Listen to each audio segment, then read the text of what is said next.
नमस्कार, मैं हूं रमन बमगाई और स्वागत है आपका न्यूज इंडिया में। और वक्त चला है उत्तराखंड की खबरों का। उत्तराखंड के सियासी तूफान पर आज अहम बैठक। राहुल गांधी के साथ उत्तराखंड कांग्रेस नेताओं की बैठक है। राहुल गांधी, केसी वेणुगोपाल की मौजूदगी में ये बैठक होगी। हरीश रावत, गणेश गोदियाल, देवेंद्र यादव बैठक में शामिल होंगे। किशोर उपाध्याय, प्रीतम सिंह, प्रदीप टमटा भी मीटिंग में मौजूद रहेंगे। तो उत्तराखंड में लगातार कांग्रेस में जो है खींचतान चल रही है। नाराजगी हरीश रावत की सामने आई थी। ट्वीट के जरिए उन्होंने कहा था कि ये शायद आराम करने का वक्त है और उसके बाद ये बैठक बुलाई गई। तो उत्तराखंड में कांग्रेस में जो गुटबाजी है वो काफी समय से सामने आती रही है और अब इसको संभालने के लिए, क्योंकि चुनाव से ठीक पहले इस तरह की गुटबाजी कांग्रेस को नुकसान पहुंचा सकती है, ये पार्टी के बड़े नेता अच्छी तरह से जानते हैं। तो इसीलिए तमाम लोगों को बुलाया गया है दिल्ली और यहां राहुल गांधी के साथ मंथन होगा, जिसमें हरीश रावत होंगे, साथ ही साथ प्रीतम सिंह पंवार भी शामिल होंगे। नेता प्रतिपक्ष गणेश गोदियाल, जो कि प्रदेश अध्यक्ष है कांग्रेस के, वो शामिल होंगे। साथ ही साथ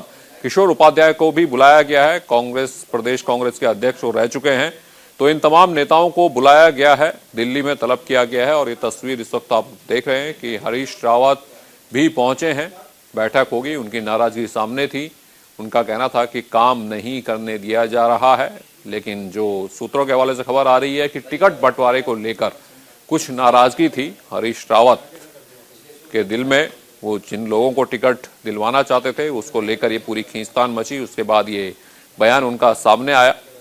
तो यहाँ पर आज बैठक में मंथन होगा और ये माना जा रहा है कि तमाम जो नेता हैं उन्हें यहाँ बुला लिया गया है दिल्ली में और उसके बाद तय किया जाएगा कि कौन क्या निकल कर सामने आता है।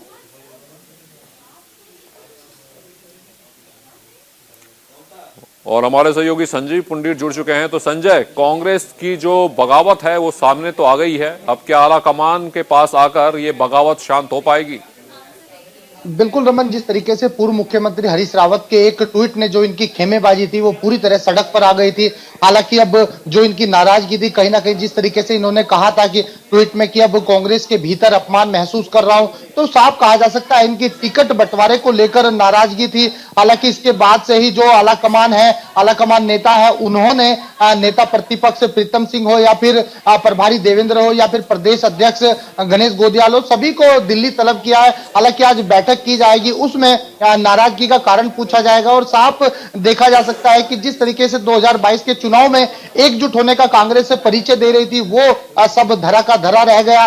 और जिस तरीके से लगातार भारतीय जनता पार्टी भी लगातार है, उस ट्वीट के बाद एक तंज कस रही है। तो साफ कहा जा सकता है कि अब हरीश रावत को मनाने में जो कांग्रेस के बड़े नेता है वो जुट गए हैं। जी रमन। देखिए बिल्कुल संजय, और अगर कांग्रेस की बात करें तो हरीश रावत कांग्रेस का उत्तराखंड में बड़ा चेहरा है, मान्य चेहरा है। और मुख्यमंत्री का जो उम्मीदवार के नाम के साथ अगर कांग्रेस जाएगी तो शायद हरीश रावत के नाम से जाएगी और शायद हरीश रावत भी ये भरोसा लेकर ही वापस लौटना चाहेंगे। लगातार ही ट्वीट के बाद जिस तरीके से लगातार ही जो नेता हैं, बड़े नेता हैं कांग्रेस के, वो हरीश रावत को मनाने में जुट गए थे। हालांकि इसका संज्ञान लेते हुए जो खुद प्रियंका गांधी ने भी सक्रिय हुई है और खुद राहुल गांधी ने भी फोन पर बात की है। तो साफ कहा जा सकता है कि उत्तराखंड की जो कांग्रेस है वो कहीं ना कहीं हरीश रावत है और जिस तरीके से एक वरिष्ठ नेता है, मुख्यमंत्री भी रह चुके, तो कहीं ना कहीं कांग्रेस में अपने दम रखते हैं। तो इसी को देखते हुए अब जो हरीश रावत को मनाने में जुट गए। वापस आएंगे, देख लेते हैं एक बार हरीश रावत ने क्या ट्वीट किया था, जिसके बाद से ही कांग्रेस की चाय की प्याली में उत्तराखंड में तूफान आ गया था। तो ये दो ट्वीट हैं जो आप देख सकते हैं यहां पर, जो कि हरीश रावत ने किया। पहला ट्वीट उनका जो कि उनकी नाराजगी को दिखा रहा था, वो ट्वीट उन्होंने किया। अजीब सी बात है, चुनावी रूपी समुद्र को तैरना है, सहयोग के लिए संगठन का ढांचा अधिकांश स्थानों पर सहयोग नहीं कर रहा है और ये आराम का वक्त है। ये उन्होंने पहला ट्वीट किया था। जो संगठन के लोग हैं वो हाथ बढ़ाने के बजाय या तो मुंह फेर कर खड़े हो जाते हैं या साथ नहीं देते हैं और ये आराम का वक्त है। ये हरीश रावत का ट्वीट सामने आया था। उनका कहना था कि नकारात्मक भूमिका निभा रहे हैं, जिस समुद्र में तैरना है। सहयोगियों के बारे में उन्होंने ये बात की थी। तो ये नाराजगी वाला ट्वीट था जो कि हरीश रावत ने किया था। उसके बाद से जो गुटबाजी थी कांग्रेस की वो खुलकर सामने आ गई थी। सत्ता ने वहां कई मगरमच्छ छोड़ रखे हैं, ये भी ट्वीट में हरीश रावत ने लिखा था और उसके बाद ये नाराजगी उनकी सामने आई। जिसके आदेश पर तैरना है उनके नुमाइंदे मेरे हाथ पांव बांध रहे हैं। सत्ता ने मगरमच्छ छोड़ रखे हैं और जिनके आदेश पर तैरना है उन्होंने मेरे हाथ पांव बांध रखे हैं। मन में बहुत बार विचार आ रहा है कि हरीश रावत अब बहुत हो गया, बहुत तैर लिए, अब आराम करो। तो ये नाराजगी हरीश रावत की सामने आई। चुनावी रूपी समुद्र को तैरना है और सत्ता ने मगरमच्छ छोड़ रखे।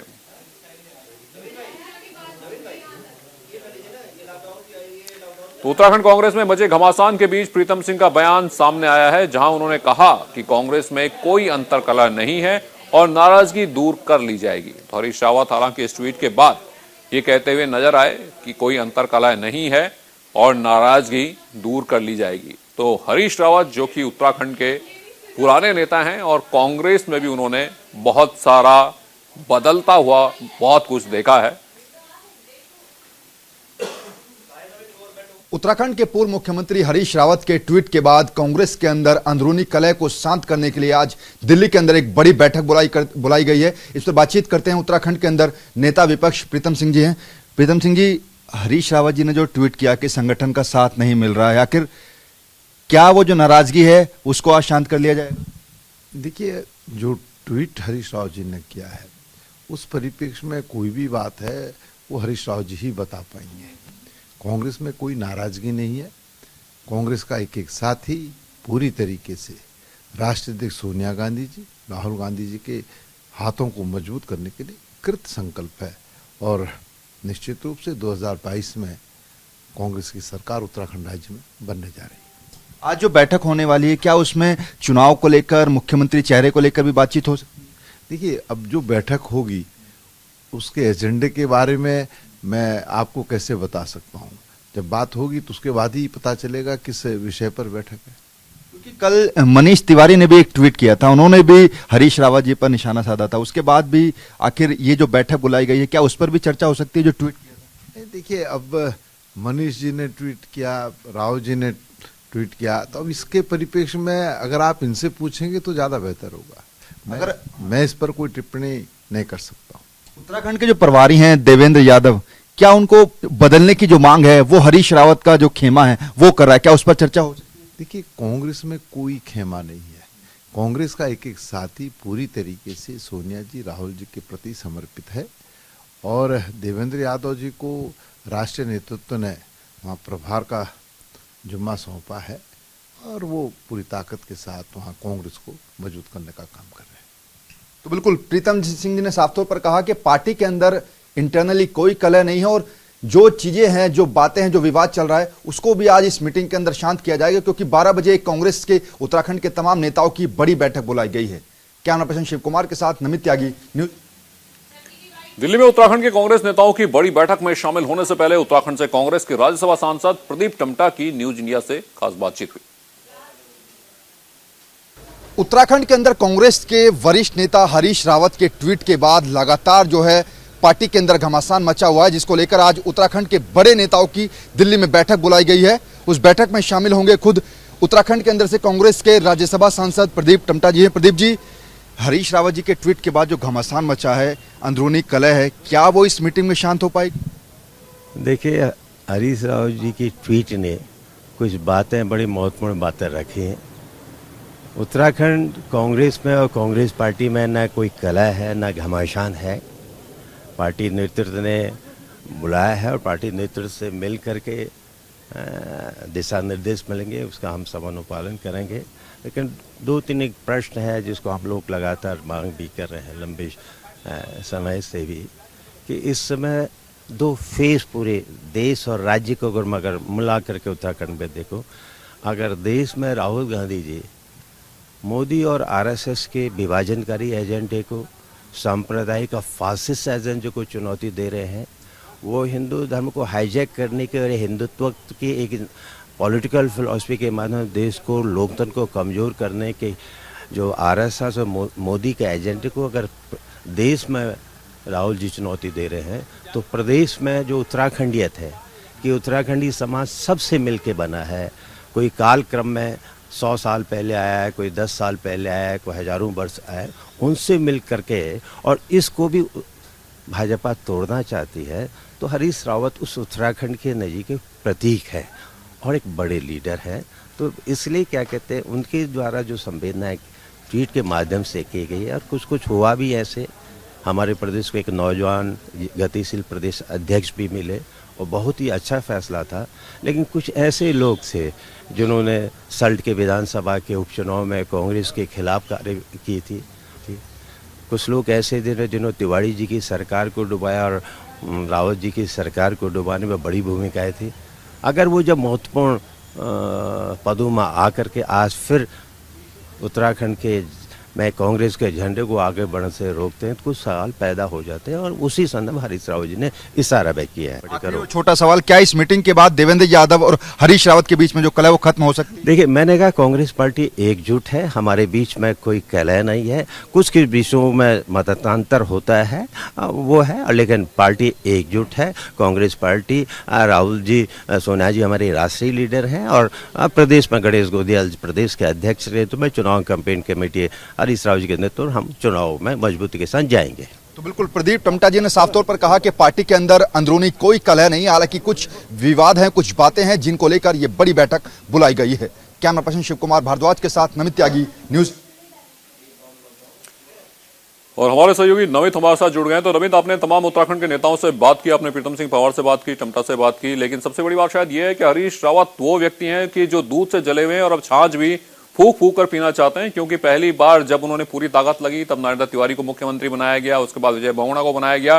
तो शायद इस बार वो जरूर आला कमान से चाहते होंगे कि उनके नाम पे पहले से मोहर लगे, उनके नाम से चुनाव लड़ा जाए और टिकट बंटवारे में उनकी भागीदारी सबसे ज्यादा हो। देखिए बिल्कुल रमन, जब से हरीश रावत का बुधवार का वो ट्वीट आया है, उसके बाद से लगातार उत्तराखंड के अंदर कांग्रेस के जो बड़े नेता हैं उनके अंदर अब खलबली मचना शुरू हो गई है। और इसी को लेकर कल देर शाम जो है खुद प्रियंका गांधी ने जो है हरीश रावत से बातचीत की है। आलाकमान के कई बड़े नेताओं से हरीश रावत की बातचीत हुई है। उसके बाद कहीं ना कहीं हरीश रावत के जो तेवर हैं वो थोड़े से नर्म जरूर दिख रहे हैं, क्योंकि कल अगर हम बृहस्पतिवार का उनके ट्वीट की बात करें तो उन्होंने साफ तौर पर कहा कि मैं जब तक रहूंगा कांग्रेस के साथ रहूंगा, कांग्रेस के गीत गाता रहूंगा और मुझे दिल्ली बुलाया गया है। तो जाहिर तौर पर आज जो बैठक बुलाई गई है उस बैठक के अंदर आखिर कौन सी वो बातें हैं जिससे हरीश रावत नाराज चल रहे हैं, उनकी बातों को सुना जाएगा। क्योंकि उन्होंने जो बातें लिखी थी ट्वीट में कि संगठन के द्वारा उनको सहयोग नहीं मिल पा रहा है और उनको फ्री हैंड नहीं दिया जा रहा है। तो जाहिर तौर पर इस बैठक के अंदर खुद देवेंद्र यादव, क्योंकि देवेंद्र यादव वो नाम है रमन जो पिछले 3 महीने में हरीश रावत और देवेंद्र यादव के बीच में जो खटपट चल रही है वो मीडिया के सामने भी आती रही है। तो ऐसे में इन दोनों के बीच में कौन सी ऐसी बातें हैं जिनसे विवाद पैदा हो रहा है? क्या हरीश रावत को फ्री हैंड पूरी तरीके से उत्तराखंड में नहीं दिया जा रहा है? इन बातों पर चर्चा होगी। इसके अलावा अगर हम गणेश गोदियाल की बात करें जो कि प्रदेश के अध्यक्ष हैं, उनको भी इस बैठक में बुलाया गया है। नेता प्रतिपक्ष हैं प्रीतम सिंह। जब मैंने उनसे पूछा कि आखिर पार्टी के अंदर क्या कोई कलह है तो उन्होंने क्लियर बना कर दिया। बिल्कुल नमित, आप नजर बनाए रखिए और इस बैठक की तमाम अपडेट आपसे लेते रहेंगे। और उत्तराखंड में धामी कैबिनेट की आज अहम बैठक है। सीएम पुष्कर सिंह धामी की अध्यक्षता में बैठक होगी। कैबिनेट की शाम 5 बजे सचिवालय में बैठक होगी। कई अहम मुद्दों पर मोहर लग सकती है। तो सीएम पुष्कर सिंह धामी कैबिनेट की आज अहम बैठक है और पुष्कर सिंह धामी की अध्यक्षता में ये बैठक होगी। कई अहम मुद्दों पर मोहर लग सकती है। शाम 5 बजे सचिवालय में ये बैठक होगी। तो अभी चुनाव का ऐलान नहीं हुआ है, आचार संहिता अभी लगी नहीं है, तो कैबिनेट की कोशिश यही होगी कि कुछ ऐसे मुद्दों पर मोहर लगाई जाए जिसका जनता से सीधा सरोकार हो और चुनावी साल में फायदा मिल सके। तो कैबिनेट की बेहद महत्वपूर्ण ये बैठक है। शाम 5 बजे सचिवालय में ये बैठक होगी और इस बैठक में कई अहम मुद्दों पर मोहर कैबिनेट लगा सकते हैं।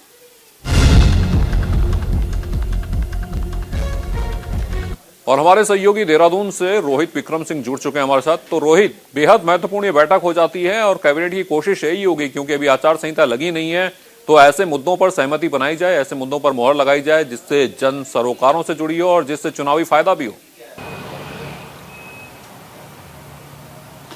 बिल्कुल रमन, साफ तौर पर चुनावी वर्ष है और विधानसभा का जो शीतकालीन सत्र है वो भी समाप्त हो चुका है। विधानसभा अध्यक्ष प्रेमचंद अग्रवाल द्वारा आभार भी व्यक्त किया जा चुका है, जिसको लेकर एक गेट टुगेदर भी रखा गया था। अब चूंकि चुनाव की दहलीज पर उत्तराखंड खड़ा हुआ है, कभी भी आचार संहिता लग सकती है। उससे पहले आज जो कैबिनेट की बैठक सचिवालय में 5 बजे आहूत है वो बहुत महत्वपूर्ण है और माना जा रहा है करीब 1 दर्जन से अधिक लोक लुभावन प्रस्तावों पर जन सरोकार से जुड़े हुए प्रस्तावों पर मुहर लग सकती है और शाम 5 बजे ये बैठक होगी जिसमें मुख्यमंत्री सहित उत्तराखंड मंत्रिमंडल के तमाम जो सदस्य हैं वो मौजूद रहेंगे। करीब 2 घंटे ये मंत्रिमंडल की बैठक चलने वाली है। उसके बाद शासकीय प्रवक्ता और उत्तराखंड सरकार में मंत्री सुबोध उनियाल ब्रीफिंग करके बताएंगे कि किन किन प्रस्तावों पर मुहर लगी है। लिहाजा ये बैठक जो है बेहद महत्वपूर्ण मानी जा रही है क्योंकि चुनावी वर्ष है और सरकार हो सकता है कि जनता को कुछ राहत देने के मूड में हो, कर्मचारियों को कुछ राहत देने के मूड में हो, तो ऐसे तमाम प्रस्तावों पर आज धामी सरकार मुहर लगा सकती है। रमन, बिल्कुल रोहित, आप बने रहिए, तमाम खबरों के अपडेट के लिए आपके पास आते रहेंगे। और वक्त हो चला एक छोटे से ब्रेक का, ब्रेक के बाद भी खबरों का सिलसिला चलता रहेगा।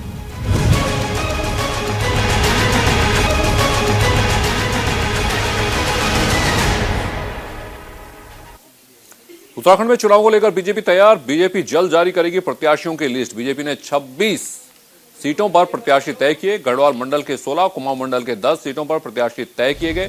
प्रदेश की बाकी सीटों पर बीजेपी मंथन कर रही है। तो ये बड़ी खबर आपको बता दें, बीजेपी जल्द जारी कर सकती है प्रत्याशियों की लिस्ट और 26 सीटों पर प्रत्याशी तय कर दिए गए हैं। बाकी सीटों पर मंथन चल रहा है। 70 विधानसभा हैं उत्तराखंड में। गढ़वाल मंडल की 16, कुमाऊं मंडल की 10 सीटों पर प्रत्याशी तय कर दिए गए हैं। तो प्रदेश की बाकी सीटों पर बीजेपी मंथन कर रही है। तो कुमाऊं मंडल की 10 और गढ़वाल मंडल की 16 यानी 26 सीटों पर प्रत्याशी तय किए गए हैं। हमारे सहयोगी रोहित विक्रम सिंह और संजय जुड़ चुके हैं। तो रोहित, 26 सीटों पर तय कर चुकी है भारतीय जनता पार्टी प्रत्याशी। तो किसी तरह की कोई खींचतान, किसी तरह की कोई बगावत, कोई सुर नजर आए अभी?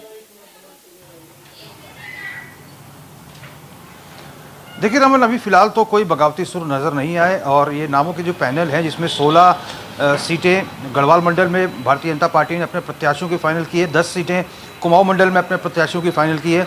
ये तमाम नामों का पैनल जो भी नेता दावेदारी कर रहे थे, करीब 5 या 6 नामों का जो पैनल था वो हाईकमान को भेजा गया था और यहाँ से पूरे राय मशवरा करने के बाद, यहाँ के संगठन के तमाम बड़े नेताओं के आपस में बातचीत करने के बाद 5 और 6, कहीं 5 और कहीं 6 लोगों के नामों के जो पैनल है वो सेंट्रल पार्लियामेंट्री बोर्ड को दिल्ली भेजे गए थे हाईकमान के पास। और हाईकमान से लगातार टेलीफोनिक वार्ता के द्वारा तमाम जो दावेदार हैं उनकी भूमिका किस तरह से इन 5 सालों में रही है, जनता के बीच में किस तरह से सक्रिय रहे हैं, कोविड काल के दौरान जनता के बीच क्या कुछ उन्होंने मदद की है, पार्टी के प्रति क्या वफादारी है। तो ये तमाम पैमाने हैं जिनको लेकर सेंट्रल पार्लियामेंट्री बोर्ड ने 26 नाम पर मुहर लगा दी है। और रोहित, क्या किसी के टिकट कटने की भी किसी की ये खबर सामने आई है कि कोई पुराना विधायक जिसका टिकट कटा हो? जी देखिए रमन, अभी फिलहाल तो इस बात की कोई पुष्टि नहीं हुई है और ना ही कोई नाराजगी के सुर बुलंद हुए हैं। जितने भी नामों के पैनल यहाँ से हाईकमान के पास गए थे, यहाँ पर चूंकि प्रदेश संगठन ने साफ तौर पर कह दिया था कि कोविड काल के दौरान जो भी नेता सक्रिय रहा होगा, जिसकी लोकप्रियता अधिक रही होगी, लिहाजा केंद्रीय हाईकमान से वार्तालाप करने के बाद केंद्रीय हाईकमान जो फीडबैक लेगा उसको देने के बाद जो अंतिम निर्णय जो है सेंट्रल पार्लियामेंट्री बोर्ड ही करेगा। तो उसके बाद ये इन 26 नामों पर मुहर लगी, लेकिन फिलहाल अभी किसी के विरोध की खबर नहीं आ रही है। रमन, बिल्कुल, एक बार संजय का भी रुख करते हैं। तो संजय, कुमाऊं और गढ़वाल मंडल के बारे में तो भारतीय जनता पार्टी ने बात कर ली है। हरिद्वार और रुड़की का जो इलाका है वहां की क्या स्थिति है?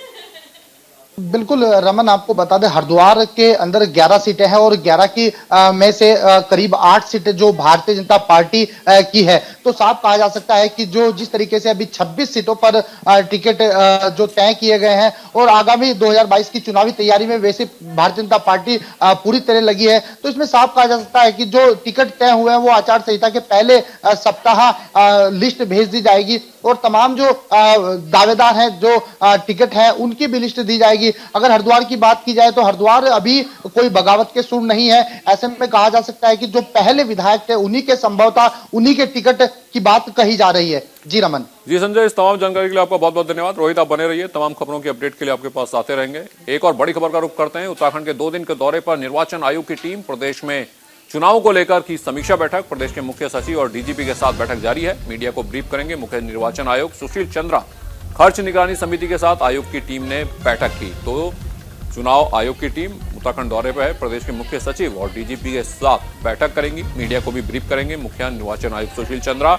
तो फ्री एंड फेयर इलेक्शन करने के लिए ये पूरी कवायद है और यहाँ उत्तराखंड के 2 दिन के दौरे पर है निर्वाचन आयोग की टीम। और रोहित, हमारे सहयोगी हमारे साथ जुड़े हुए हैं। तो रोहित, क्या सर्वदलीय बैठक भी होगी? विभिन्न दलों के नेताओं को भी बुलाया जाएगा चुनाव आयोग के द्वारा? ये देखिए रमन, दो दिवसीय दौरे पर मुख्य चुनाव आयुक्त निर्वाचन आयुक्त सुशील चंद्रा हैं और आज दूसरा दिन है, यानी अंतिम दिन है। उसके बाद वो दिल्ली के लिए रवाना हो जाएंगे। फिलहाल जो है खर्च निगरानी समिति की जो बैठक है वो उसकी अध्यक्षता निर्वाचन आयुक्त ने की। उसके बाद सर्वदलीय बैठक भी हुई है। तमाम राजनीतिक दलों के नेताओं के साथ भी निर्वाचन आयुक्त ने बैठक की है और अभी जो बैठक चल रही है वो प्रदेश के डीजीपी के साथ में और मुख्य सचिव डॉक्टर एस संधू के बीच में निर्वाचन आयुक्त उनके साथ में बैठ के बैठक कर रहे हैं। 12:15 बजे संभवतः एक पत्रकार वार्ता को भी मुख्य निर्वाचन आयुक्त संबोधित करेंगे। बीते रोज हमने देखा था कि मुख्य निर्वाचन अधिकारी जो हैं और जो जिलाधिकारी हैं, जो जिले के जिला निर्वाचन अधिकारी होते हैं, उनके साथ बैठक की, फीडबैक दिया कि 18 साल से उम्र के कितने लोग जो हैं, युवा हैं, जो इस बार मताधिकार का प्रयोग करेंगे, मतदाता को जागरूक करने के लिए क्या कुछ प्रयास किए जा रहे हैं। तो इन तमाम विषयों को लेकर फीडबैक लिया है और करीब 1:30 बजे जॉलीग्रांट एयरपोर्ट के लिए रवाना हो जाएंगे और संभवतः 3:20 पर एयरपोर्ट से दिल्ली के लिए रवाना हो जाएंगे मुख्य निर्वाचन आयुक्त सुशील चंद्रा। तो आज का ये पूरा डे प्लान इनका रहने वाला है। फिलहाल जो है बैठक कर रहे हैं जिसमें डीजीपी और मुख्य सचिव मौजूद हैं। बिल्कुल रोहित, इस तमाम जानकारी के लिए आपका बहुत बहुत शुक्रिया। तो हरिद्वार में राजाजी टाइगर रिजर्व पार्क में रेड अलर्ट जारी, वन्य जीवों के शिकार की घटनाओं पर अलर्ट जारी। 3 जनवरी तक पार्क में की जाएगी 24 घंटे गश्त। पार्क प्रशासन ने कर्मचारियों की छुट्टियों पर लगाई रोक। तो ये बड़ी खबर आपको बता दें, वन्य जीवों के शिकार की घटनाओं पर अलर्ट जारी है। 3 जनवरी तक पार्क में की जाएगी 24 घंटे गश्त। पार्क प्रशासन ने कर्मचारियों की छुट्टियों पर रोक लगाई है। तो नए साल का ये वक्त है और ऐसे में जो अलर्ट है वो बढ़ जाता है। हरिद्वार में राजाजी टाइगर पार्क अभ्यारण्य में वन्य जीवों के शिकार की घटनाओं पर यह अलर्ट जारी किया गया है। 3 जनवरी तक पार्क में 24 घंटे गश्त की जाएगी। तो पार्क प्रशासन ने कर्मचारियों की छुट्टी पर 3 तारीख तक रोक लगाई है। हरिद्वार में राजाजी टाइगर रिजर्व पार्क में रेड अलर्ट जारी किया गया है। वन्य जीवों के शिकार की घटनाओं पर यह अलर्ट जारी किया गया है। 3 जनवरी तक पार्क में 24 घंटे गश्त की जाएगी। पार्क प्रशासन ने कर्मचारियों की छुट्टियों पर भी रोक लगा दी है। हरिद्वार में राजाजी टाइगर रिजर्व पार्क में रेड अलर्ट जारी किया गया है। तो नए साल का वक्त होता है, तो ऐसे में कई लोग जो प्रतिबंधित क्षेत्र है वहां भी घुसने की कोशिश करते हैं। तो ऐसे में ये रेड अलर्ट जारी किया गया है राजाजी नेशनल पार्क में। हरिद्वार में राजाजी टाइगर रिजर्व पार्क में ये रेड अलर्ट जारी किया गया है।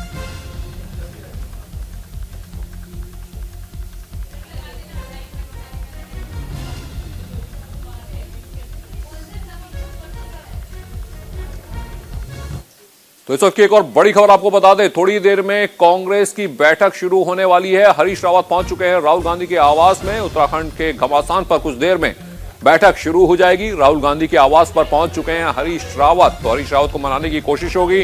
उत्तराखंड के घमासान पर कुछ ही देर में बैठक, जो तमाम नेता हैं वो राहुल गांधी के आवास पर पहुंचे। हरीश रावत राहुल गांधी के आवास पर पहुंचे, वहां ही बैठक होगी और साथ ही साथ बातचीत होगी कि किस तरह से कांग्रेस एक नजर आए और एक तरह से काम करती हुई भी उत्तराखंड में दिखे। हरीश रावत की ट्वीट के बाद नाराजगी सामने आई थी, सतह पर आई थी और तब से उत्तराखंड कांग्रेस में घमासान की खबरें लगातार चल रही थी। और हरीश रावत ने खुद कहा था कि उनको काम नहीं करने दिया जा रहा है, सत्ता ने कुछ मगरमच्छ छोड़े।